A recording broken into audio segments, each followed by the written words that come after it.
I think Hazbin Hotel is a lot closer to life than we expected. So much death and ignorance, people using their powers to control the masses to push only for their own agendas. But let's not be a downer so quickly into the video.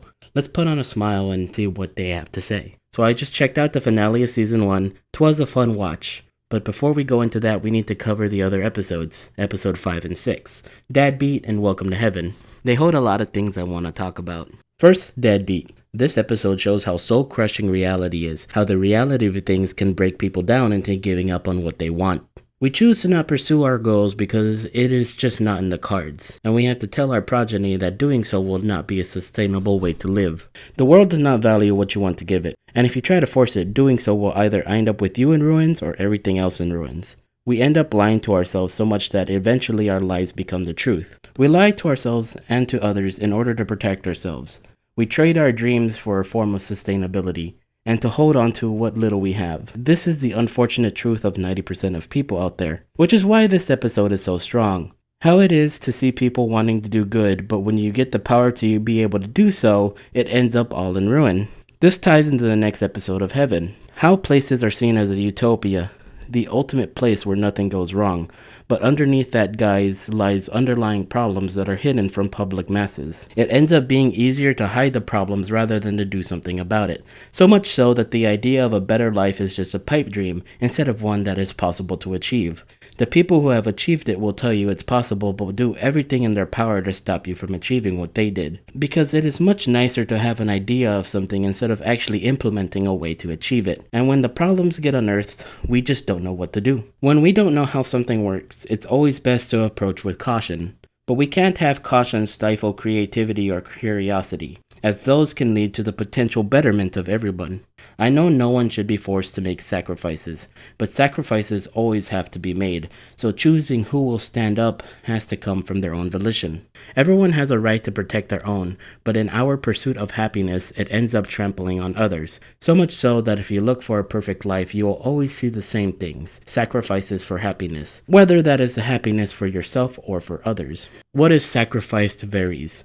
When you find out your happiness is brought by the suffering of others, it does something to people. And it's your position to keep them happy and joyful. How can I bring joy when I now know we are bringing misery to thousands of innocent people? If you were a leader, what would you do when you have to tell your own people to give up on their own happiness? I think the imagery of the court sing-along is so strong. Watching the flames in Sarah's eyes as she says what she's doing is right, doing what is best for her people, knowing if she does go against the grain, bad things may happen. Please, if you start to question, you could end up like Lucifer, fallen. I couldn't bear to see you suffer that fate. So please, let me worry about this, okay? I'm sorry. It is a hard question to answer, one that I don't even know what to answer. In the end, the safest option is to protect your own, because these are the people that we do know and the ones that we can't control. Putting faith in an unknown can be dangerous, but if that chance is taken, we may end up stronger.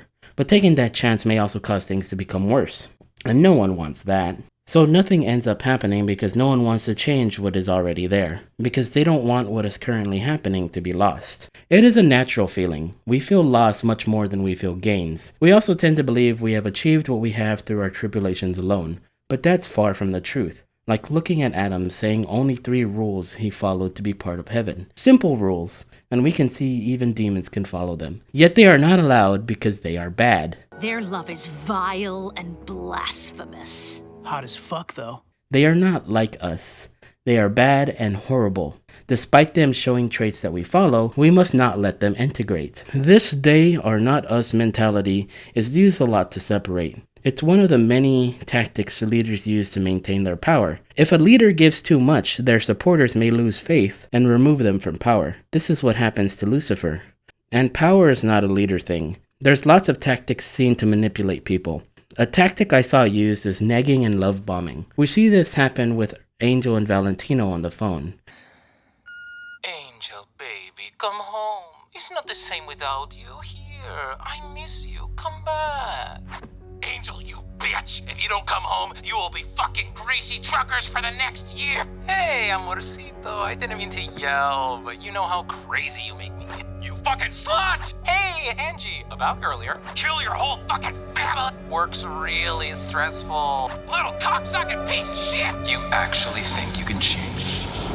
Addict trash like you doesn't change. I'll see you soon, baby. If anyone does this to you, understand that you are being groomed. The interaction with Emily can also fall into the aspect of gaslighting, where a person is deliberately and systematically fed false information that leads them to question what they know to be true. And the only way to get past it is to stand up. To think that I admired you, well, I don't need your condescension. I'm not a child to protect. Was talk of virtue, just pretension. Was I too naive to expect you to heed the morals you're purveying? That's what the fuck I've been saying. Seraphim fed Emily thoughts about the morals of being an angel and how amazing it is, and she was excited to see demons wanting to join them. However, Emily never really understood what was going on underneath all the happiness. She finds out most of them are lies, and this was only said by Seraphim because she wanted to keep Emily innocent and happy. I know when people discuss vernacular and semantics of terms of angels and demons, things can get hazy. It always ends up being an us versus them argument. What is viewed as good is mostly based off of perspective, while anything that questions it is seen as demonic. Ultimately, I feel everything falls to empathy. I know it can be easy to completely dismiss someone when they are believed to have done something wrong, but that doesn't mean we treat them like monsters. Because if we do that, then we are no better than whatever they may have committed. That is because each and every one of us can easily fall. To be demonized, it's as simple as being different. If you do happen to fall, it'd be pretty nice to have someone there to help you get back up. Speaking of falling, Lucifer and Vaggie are two known angels that have fallen due to trying to do the right thing. Vaggie for disobeying orders from killing a small demon, and Lucifer being the first of the angels to have fallen because they stood up against the standard status quo. What is it really to be good? Is it to maintain your morals, or is it to maintain everyone's morals? Something that is moral can be immoral, so what is it that we actually follow? This is why the show is interesting. It is a show that makes you think besides just being entertaining. You should really give it a look and have it explore your inner morals, and maybe just try something for good. Stuff that don't cause harm. Whoa! Hey, you got something sticking out of your thing there. Nifty!